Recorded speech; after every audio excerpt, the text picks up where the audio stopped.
যোৰহাটত ৰাজ্যৰ আদৰ্শ বিদ্যালয় শিক্ষক নিযুক্তি আৰু নিবনুৱা সমস্যাৰ সন্দৰ্ভত প্ৰতিক্ৰিয়া প্ৰকাশ ছাত্ৰ মুক্তি সংগ্ৰাম সমিতিৰ। শেহতীয়াকৈ ৰাজ্য চৰকাৰে ৰাজ্যৰ আদৰ্শ বিদ্যালয়ৰ শিক্ষক নিযুক্তিৰ যি প্ৰক্ৰিয়া আৰম্ভ কৰাৰ সিদ্ধান্ত গ্ৰহণ কৰিছে তাক লৈ আজি যোৰহাটত প্ৰতিক্ৰিয়া প্ৰকাশ কৰে ছাত্ৰ মুক্তি সংগ্ৰাম সমিতিৰ কেন্দ্ৰীয় বিষয়ববীয়াই। আজি সমিতিৰ বিষয়ববীয়াসকলে যোৰহাটৰ শ্লোগান কেফেত এক প্ৰতিক্ৰিয়া প্ৰকাশ কৰে।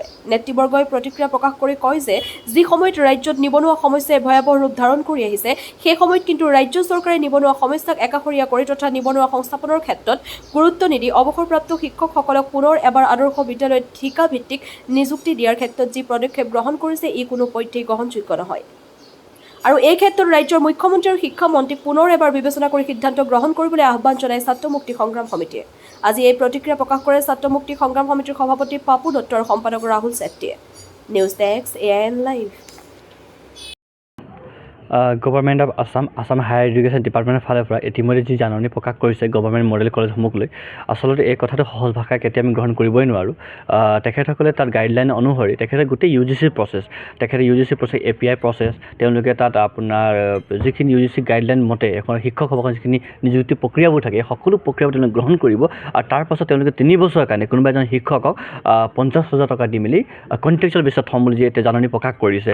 আৰু তাৰ উপৰি তেখেতসকলে কি কৈছে, ৰিটায়াৰ্ড হৈ যোৱা শিক্ষকসকলক নিযুক্তি কৰাই মেলি তেখেতসকলক স্কুলৰ যিখন মানে পৰিৱেশ সেই পৰ্যায়ত ৱেল এক্সপিৰিয়েঞ্চ পৰিৱেশখন দিবলৈ চেষ্টা কৰিম বুলি কৈছে। গতিকে ইয়াত আমাৰ ছাত্ৰ মুক্তি সংগ্ৰাম সমিতি আমাৰ দৃষ্টিভংগী এনেধৰণৰ আছে যে যদি তেওঁলোকে ৰিটায়াৰ্ড টিচাৰবোৰক লৈ যদি স্কুল বা এখন কলেজ গভৰ্ণমেণ্ট কলেজৰ পৰিৱেশটো যদি তেওঁলোকে এক্সপিৰিয়েঞ্চ পৰিৱেশ বনাব বিচাৰে তেতিয়া আমি তেওঁলোকক উপদেশ দিবলৈ বিচাৰিছোঁ বা পৰামৰ্শ দিবলৈ বিচাৰিছোঁ যে তেখেতসকলে যি গভাৰ্ণিং বডি তাত তেওঁলোকে ৰিটায়াৰ্ড টিচাৰবোৰক নিযুক্তি দিয়ক। গভাৰ্ণিং বডিত যাৰ যি প্ৰিন্সিপাল হ'ব তাত ৱেল এক্সপিৰিয়েঞ্চৰ মাধ্যমেৰে তেওঁলোকে নিযুক্তি কৰক। আৰু যদি তাৰ পাছতো যদি তেওঁলোকে ৱেল এক্সপিৰিয়েঞ্চৰ কথাবোৰ কয় তেতিয়াহ'লে আমি তেওঁলোকক পৰামৰ্শ হিচাপে আগবঢ়াব বিচাৰিছোঁ যে কাষত যিখন বিশ্ববিদ্যালয়বোৰ থাকিব, কাষত যিখন পুৰণি একেবাৰে নেকৰ A গ্ৰেড পোৱা বা নেকৰ ভাল ফলাফল পোৱা যি কলেজসমূহ থাকিব তাৰ পৰা তেওঁলোকে গেষ্ট ফেকাল্টি হিচাপে ৰিক্ৰুইট কৰক। কিন্তু এই যি 3 বছৰৰ কাৰণে গোটেই API প্ৰচেছ তেওঁলোকে ছেমিনাৰ প্ৰেজেণ্টেশ্যন দিয়া গোটেই পেপাৰবোৰক তন্নতন্নকৈ চোৱাৰ পাছত আপোনাৰ UGC গাইডলাইনক মতে তেওঁলোকে নিযুক্তি দিব। তাৰপাছত 3 বছৰৰ কাৰণে তেওঁলোকে কি কৰিম বুলি কৈছে আপোনাৰ কণ্ট্ৰেকচুৱেল বেচিছ। তাৰপাছত তাতকৈ সাংঘাতিক কথাটো হৈছে 3 বছৰ পাছত গভাৰ্ণিং বডি আৰু প্ৰিন্সিপাল আৰু ইনক্লুডিং লোকেল MLA থাকিব দেই গভাৰ্ণিং বডিত।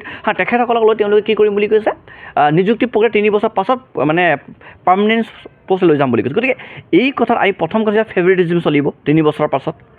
3 বছৰ পাছত আমি এই এটা পন্থা যে গভৰ্ণমেণ্ট ছিষ্টেমটোৱে তাত হেঁচা মাৰি ধৰিব। ভাবি লওক কোনোবা এজন টিচাৰ তেওঁ শিক্ষক হিচাপে খুব সফল হ'ব পাৰে, তেওঁ ভাল শিক্ষক বা শিক্ষয়িত্ৰী হ'ব পাৰে, কিন্তু কোনোবা এটা প্ৰচেছৰ কাৰণে যদি তেওঁ কালি গভাৰ্ণিং বডি যদি বিৰুদ্ধে কৰে, গভাৰ্ণিং বডি কোনোবা ছিষ্টেমক এগেইনষ্ট কৰে, তাৰমানে তেওঁ 3 বছৰ চাকৰি নাপাব তাত। গতিকে এই গোটেই ছিষ্টেমটো আমি ক'ৰবাত সুদূৰ ভৱিষ্যত ইয়াৰ ফলপ্ৰসূ হ'ব নোৱাৰে। আৰু যি সময়ত আমি 28 লাখ পাৰ কৰিছোঁ নিবনুৱা হাৰ, সেই সময়ত শিক্ষিত নিবনুৱাক সৃষ্টি কৰাৰ যিখন এই প্ৰচেছটোক আমি নকচাত কৰিছোঁ, এই প্ৰচেছটোক আমি বাতিল কৰিব লাগে বুলি কৈছোঁ। আৰু শেষত আমি এটাই কথা কৈছোঁ, কেৱল মাত্ৰ ৱেল এক্সপিৰিয়েঞ্চ টিচাৰ লাগে বুলি যে পুনৰ এবাৰ যি পলিটেকনিকৰ যি গতি হৈ গ'ল, ইতিমধ্যে পলিটেকনিকৰ শিক্ষকসকলক যে কণ্ট্ৰেক্টৰ বিচাৰ লৈ মেলি পৰৱৰ্তী তেওঁলোকে উলিয়াই দিয়াৰ পাছত যে ব্যাপক প্ৰতিবাদ সন্মুখীন হ'বলগীয়া হৈছে, বহুত মানুহবোৰৰ চকু পানী উলিয়াবলগীয়া শিক্ষকসকলক, যি শিক্ষকসকলে বছৰ ধৰি শিক্ষাদান কৰা আছিলে সেই শিক্ষকসকলৰ শেষত গৈ মেলি সচলৰ প্ৰতিবাদ থলী আশ্ৰয় ল'বলগীয়া হৈছে। এই গতিটো পুনৰ এবাৰ তেওঁলোকে মডেল কলেজৰ শিক্ষকসকলে এই পৰিৱেশটো দিবলৈ গৈ আছে চৰকাৰে। গতিকে আমি অসম চৰকাৰ, শিক্ষামন্ত্ৰী আৰু আমাৰ আছাম হায়াৰ এডুকেশ্যন ডাইৰেক্টৰলৈ আমাৰ বিনম্ৰ অনুৰোধ, আমাৰ দাবী যে এই যি প্ৰক্ৰিয়া এই প্ৰক্ৰিয়াক তেওঁলোকে সলনি কৰিব লাগে। আৰু যিখিনি পদসমূহ আছে অন্য যিখিনি কলেজসমূহ আছে ঠিক সেই প্ৰক্ৰিয়াৰ মাজেদি তেওঁলোকে ফুল ফ্লেজ গভাৰ্ণমেণ্টেল পষ্টবোৰ তাত চেংচন কৰাব লাগে, যাতে এই কণ্ট্ৰেকচুৱেল পষ্টটো কৰাই মেলি আজিৰ শিক্ষক কাইলৈ যাতে প্ৰতিবাদকাৰী নহয় তাৰ কাৰণে আমি তেওঁলোকক আজি এই কথাবোৰ আমি জনাব বিচাৰিছোঁ।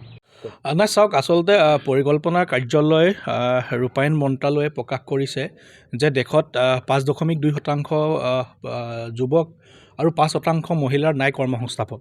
তেনে এক অৱস্থাত আজি অসম চৰকাৰে, এই বিজেপি চৰকাৰখনে ক্ষমতালৈ অহাৰ আগত নিবনুৱা সমস্যাৰ সমাধানৰ ঢাক ঢোল কোবাইছিল।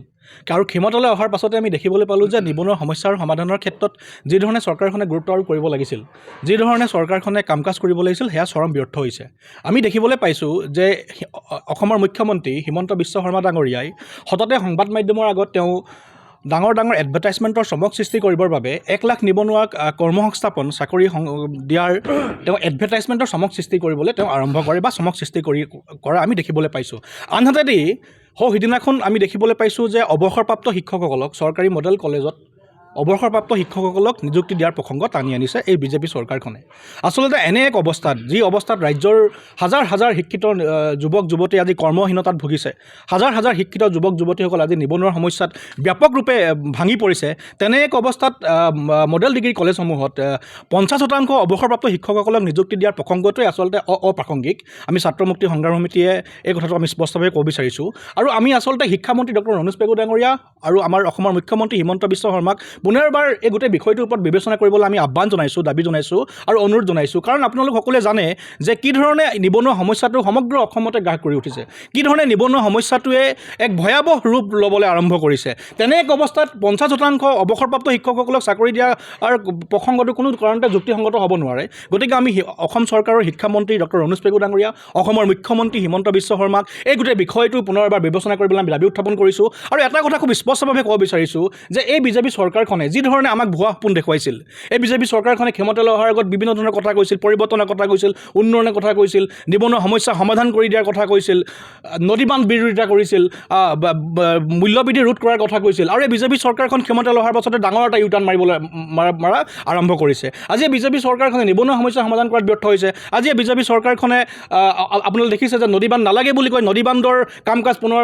তেওঁলোকে আৰম্ভ কৰিছে। এই বিজেপি চৰকাৰখনৰ দিনতে আজি অত্যাৱশ্যকীয় খাদ্য সামগ্ৰীৰ মূল্য বৃদ্ধি হৈছে, অত্যাৱশ্যকীয় পেট্ৰলজাত সামগ্ৰীৰ মূল্য বৃদ্ধি হৈছে, ৰন্ধন গেছৰ মূল্য বৃদ্ধি হৈছে, ৰাইজ ভাৰাক্ৰান্ত হৈ আছে, ৰাইজে সমস্যাৰ ওপৰত সমস্যা ৰাইজৰ ওচৰত আহি পৰিছে। আৰু তেনে এক অৱস্থাত কিন্তু এই বিজেপি চৰকাৰখনে উন্নয়নৰ নামত উন্নয়ন হৈছে বুলি ঢাক ঢোল কোবাই ডাঙৰ ডাঙৰ এডভাৰটাইজমেণ্টৰ চমক সৃষ্টি কৰিবলৈ সক্ষম হৈছে।